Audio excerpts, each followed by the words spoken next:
স্মৃতিচারণ করে শায়েখ আল আওয়াদি বলেন, বন্যার পানিতে অনেক মানুষ প্রাণ হারায়, বাড়িঘর নষ্ট হয়, গবাদি পশু ভেসে যায়। 7 দিন পর বৃষ্টি থামলে আমার ভাই হানিফ, আমার বন্ধু মোহাম্মদ আল তাইয়িব, হাশিম আলবার মসজিদুল হারামের এই অবস্থা দেখার জন্য যাই। তারপরে আমি এই কাবা ঘরটা সাঁতরিয়ে সাঁতরিয়ে তওয়াফ করি। এখন কাবা যদি ডুবে যায় কখনো, সাঁতরিয়ে তওয়াফ করা, এত কষ্ট করা, এটা আপনার জন্য ফরজ না। তবে হ্যাঁ, যদি কোনো মাধ্যম থাকে, এখন যেমন অনেকে ওই যে ব্যাটারি চালিত বা ইলেকট্রিক গাড়ির মাধ্যমে তওয়াফ করে, এখন তখন যদি এরকমটা হয়, আল্লাহ না করুক, যে ডুবে গেছে আর কোনোভাবেই পানি নামতেছে না, পৃথিবীতে এখন অনেক প্রযুক্তি আছে। আর এখন কাবায় যে সিস্টেম করে রেখেছে, পানি জমার সম্ভাবনা খুবই কম।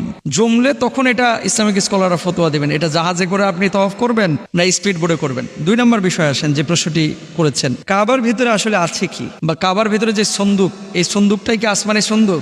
না, এটা আসমানি সন্দুক না। কাবার ভিতরে আল্লাহ সুবহানাহু ওয়া তাআলা কি রেখেছেন? কাবা মূলত পৃথিবীর মধ্যস্থলে অবস্থিত একটি ঘর। ইন্না আউওয়ালা